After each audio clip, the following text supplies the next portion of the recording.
प्रिय विद्यार्थियों, बीए तृतीय वर्ष के श्रीमद् भगवद गीता के अध्ययन की श्रृंखला में आप सभी का स्वागत है। हम गीता के द्वितीय अध्याय का अध्ययन कर रहे हैं। पीडीएफ के रूप में आपके पास 30, 31, 32, 33 ये श्लोक संख्या हमने भेज दी थी। उन्हीं का वीडियो आपको भेजा जा रहा है। आप एक बार अगर पहले पढ़ लिया हो तो ध्यान से उसे सामने रख के देखें, और नहीं पढ़ा हो तब भी उनको अपने सामने रखकर इसे सुनें।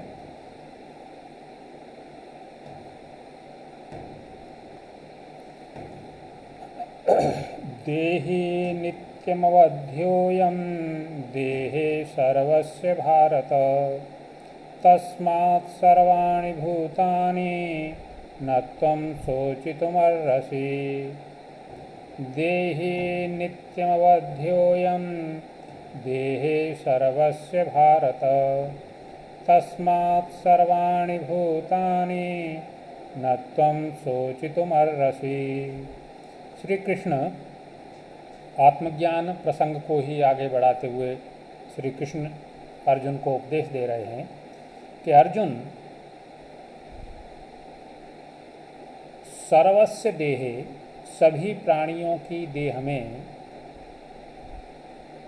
देही जो इस देह का स्वामी आत्मा है वह नित्यम अवध्य, वह नित्य अवध्य है, वह मारा नहीं जा सकता। अवध्य के दो अर्थ होते हैं, मारे जाने योग्य, न मारे जाने योग्य, और एक न मारे जा सकने वाला। तो यहाँ अवध्य मारे जा सकने योग्य नहीं, न मारे जाने योग्य नहीं, जिसे मारा नहीं जा सकता है, ऐसा आत्मा है। इसलिए तस्मात् सर्वाणि भूतानि, इसलिए सभी प्राणियों के जन्म मृत्यु के बारे में त्वं शोचितुम न अर्हसि, तुम्हें शोक करने की आवश्यकता नहीं है, तुम शोक करने योग्य नहीं हो। अन्वय की दृष्टि से अर्थ देखिए। हे भारत, भारत अर्जुन का विशेषण है। हे अर्जुन, अयम देहि, यह आत्मा, सर्वस्य देहे, सभी प्राणियों की देह में नित्यम अवध्य, नित्य अवध्य भाव से, जिसका वध नहीं किया जा सकता, जिसका अंत नहीं किया जा सकता, इस रूप में नित्यम, नित्य है, सनातन है।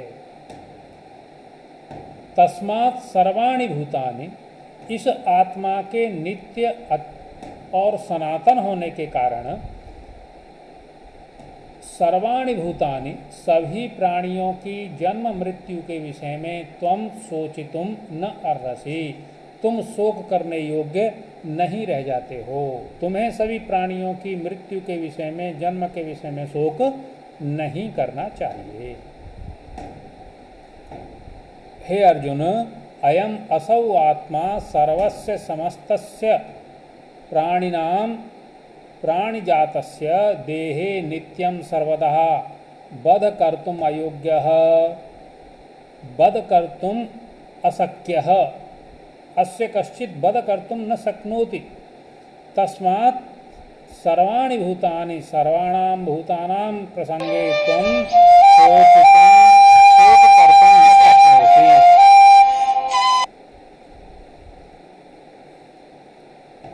इस प्रकार श्री कृष्ण ने गीता में उन्हें समझाया है। अगला श्लोक देखिए। स्वधर्ममपि चावेक्ष्य न विकम्पितुमर्हसि, धर्माधियुद्धात् श्रेयो अन्यच्छत्रियस्य न विद्यते। स्वधर्मम अपि चावेक्ष्य, आत्मा और शरीर के संबंध को बताने के बाद श्री कृष्ण अब उसे, अर्जुन को धर्म का उपदेश दे रहे हैं कि अर्जुन, तुम्हारा धर्म क्या कहता है। यह धर्म का तात्पर्य रिलीजन नहीं है।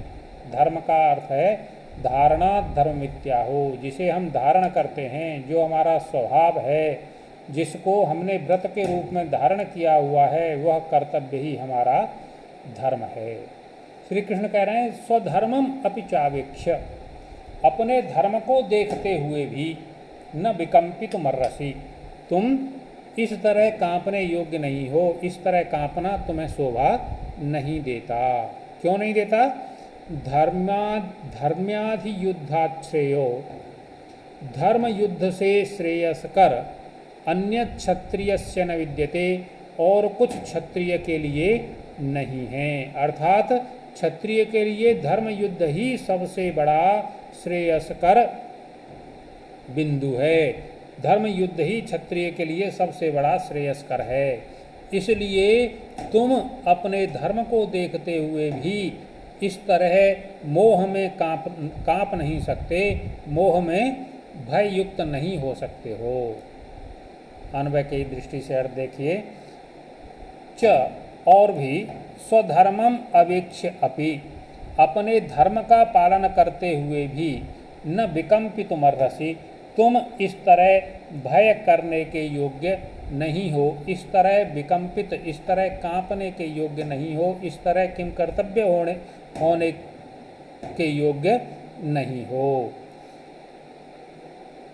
क्योंकि धर्माद युद्ध्यात अन्यत, धर्म युद्ध से बढ़ कर के दूसरा कोई श्रेयस्कर मार्ग क्षत्रियस्य न विद्यते, क्षत्रिय के लिए नहीं होता है। क्षत्रिय के लिए धर्म युद्ध ही स्वर्ग का सबसे बड़ा रास्ता होता है। आगे श्री कृष्ण कहेंगे हतोवा प्राप्त श्री स्वर्ग, कि ये धर्म के युद्ध में यदि तुम्हें मृत्यु भी प्राप्त हुई तो तुम स्वर्ग को प्राप्त करो। इसलिए कह रहे हैं कि इस धर्म युद्ध से बढ़ कर के और कोई चीज, और कोई स्वर्ग को प्राप्त करने का मार्ग क्षत्रिय के लिए नहीं होता है। व्याकरणात्मक टिप्पणी देखिए, स्वधर्मम प्लस अपि, स्वधर्मम अपि विकम्पितुम, विपूर्वक कंप धातु से तोन प्रत्यय है, धर्मात् प्लस धी, यहाँ हल संधि है, धर्माद्धि। विद्यते, विद धातु से लट लकार प्रथम पुरुष एक वचन में रूप बनता है विद्यते।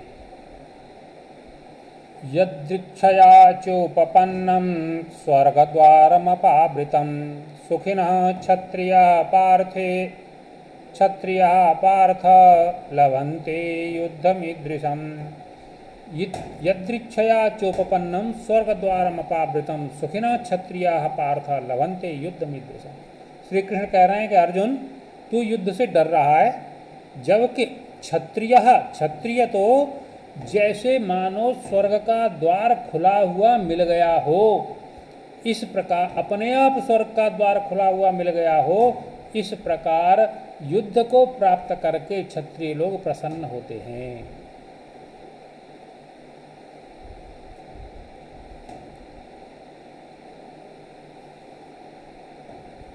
पार्थ अर्जुन, यदृच्छया उपपन्नम च अपावृतम, यदृच्छया अपने आप स्वाभाविक रूप से ही प्राप्त हो गया हो, और वो भी कैसा? अपावृतम, खुला हुआ स्वर्ग द्वार।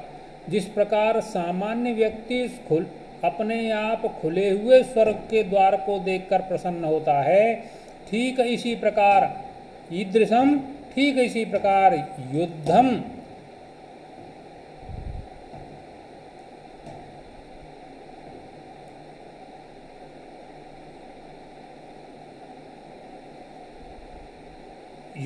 युद्ध को सुखिनः भाग्यवान क्षत्रियः लभन्ते, क्षत्रिय लोग प्राप्त करते हैं।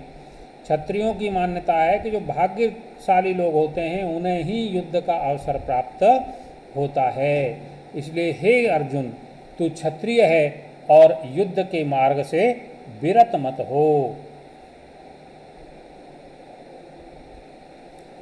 अथ चेत्त्वमिमं धर्म्यं संग्रामं न करिष्यसि, ततः स्वधर्मं कीर्तिं च हित्वा पापम अवाप्स्यसि।